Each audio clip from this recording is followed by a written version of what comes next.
Una vez que hemos visto esto, salimos otra vez al patio para ver el zaguán, antiguamente la capilla del convento dedicado a la Madre de Dios, o convento de las cadenas, de las Madres Dominicas. Penetramos por la puerta que da al patio y mientras que lo vamos viendo, comentaremos algo de su historia.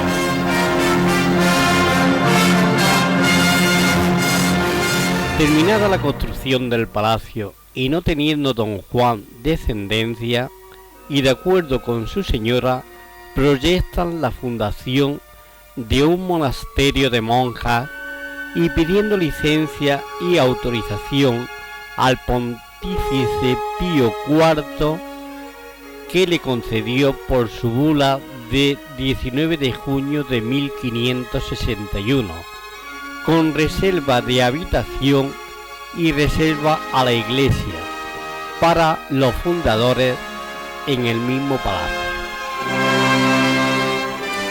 En el año 1566 el edificio fue adaptado para convento y las estancias de la planta baja fueron transformadas en iglesia.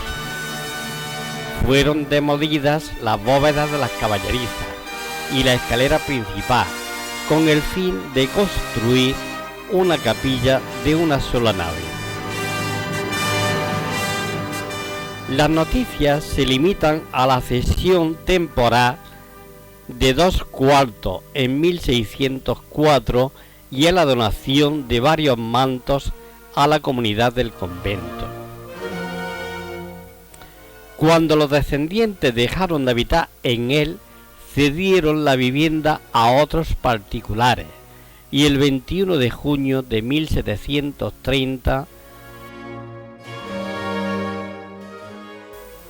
ocupando la vivienda don Pedro de Villena y Chávez, fue desahuciado violentamente por las monjas a la planta baja, donde el 24 siguiente se repitió la escena, quedando dueños totales del convento. Como convento permanece hasta que se suprime, que esto fue en 1868, momento en que la desamortización de Mendizábal hizo que fueran expulsadas para ser utilizados en los más variados usos, hasta que se destina a sede del ayuntamiento en el año de 1874, función en la que aún se mantiene.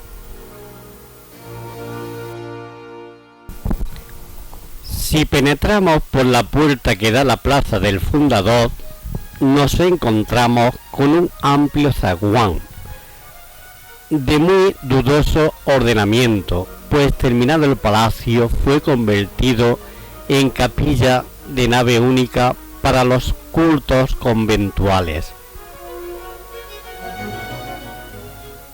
El zaguán, que estaba dispuesto al estilo español, disponía de apeadero y sería transformado para hacer la capilla, que es de una sola nave cubierta por bóveda rebajada con coro elevado a los pies y la crista en la cabecera de la capilla.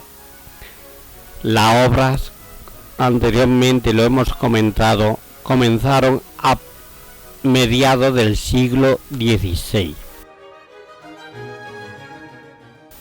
Ocupa todo el frente de la fachada principal. La nave estaba cubierta por una bóveda elíptica, parte de la cual aún conserva el decorado de casetones y policromados. No obstante, el acceso al patio central debió encontrarse posiblemente en el proyecto inicial en el ángulo derecho del zaguán, estableciéndose una entrada en acodo totalmente asimétrica de carácter más funcional que simbólico. En este espacio se lleva a cabo una crista y en ella fueron enterrados los fundadores. Don Juan fue un hombre austero y religioso, encarnación fiel de aquella época de santidad e inquisición, por la que al no tener descendencia mandó dar su palacio a las monjas. Y así se empezó a construir la iglesia. Era una sala baja situada en la parte que da a Santa María, y pidió don Juan al ayuntamiento la cesión del terreno que le hacía falta para hacer la lonja de entrada a la iglesia, compuesta de pilares y cadenas, tratándose de la personalidad que era. El ayuntamiento no puso pegas. El palacio ya se encontraba terminado en 1562 y empezó la construcción de la capilla para el convento, y esta se inauguró en 1566.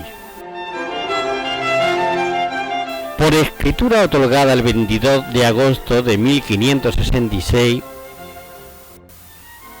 fundó el palacio para su residencia, y al no tener descendencia decidieron fundar dentro de él el convento de Madre de Dios de la Orden de las Dominicas, y las que entraran fueran doncellas de linaje de los Molina, naturales de Úbeda, y de no haberlas que fueran de Baeza, reservándose en el espacio su vivienda y su enterramiento.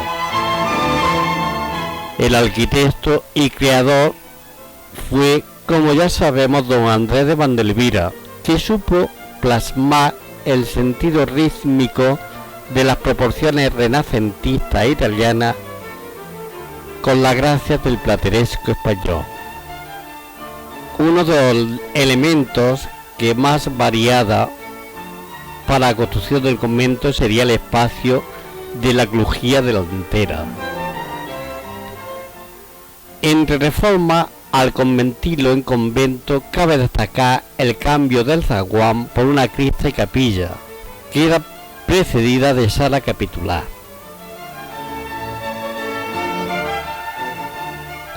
De su fastuosidad original aún mantiene elementos muy importantes, como son las pinturas murales en lo que fue la sala capitular del convento, fechada hacia 1595. Pronto terminaron la obra, pues en 1563 ya se decía misa en la iglesia, aunque la inauguración no fue hasta el 566, donde se trasladaron 6 monjas del convento de la Coronada, y al día siguiente, onomástica de la Encarnación, se celebró fiesta con procesión general que salió del convento hasta el convento de San Andrés, de donde se sacó el Santísimo como el día del Corpus, para trasladarlo al nuevo convento, acompañado de todas las personalidades, tanto religiosas como militares, y además presidiendo la comitiva el obispo de Jaén, don Diego de los Cobos y Molina, hermano de don Juan Vázquez de Molina, que fue el que bendijo la nueva iglesia y convento. Don Juan falleció en 1570. Su cuerpo fue enterrado delante del altar mayor de esta iglesia. Fue un triste destino, ya que hoy no existe ni una lápida que nos indique el paradero de la famosa familia de los Molinos.